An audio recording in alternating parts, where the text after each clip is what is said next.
Hello Madlang World, mangosteen coffee time, sweet moment natin. Puro matatamis ang ano natin ngayon. Tapos na tayong mag barley grass. Ngayon naman tayo ay, yan, display ko yan para nakikita niyo.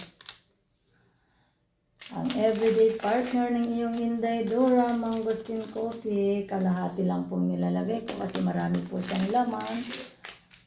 At kalahati lang din yung tubig ng kape ko. Ang aral ni Dora hindi kompleto kung walang mangosteen coffee kasama si barley. Thank you everyone. Picture na tayo. Mangosteen coffee, nalipata mo din.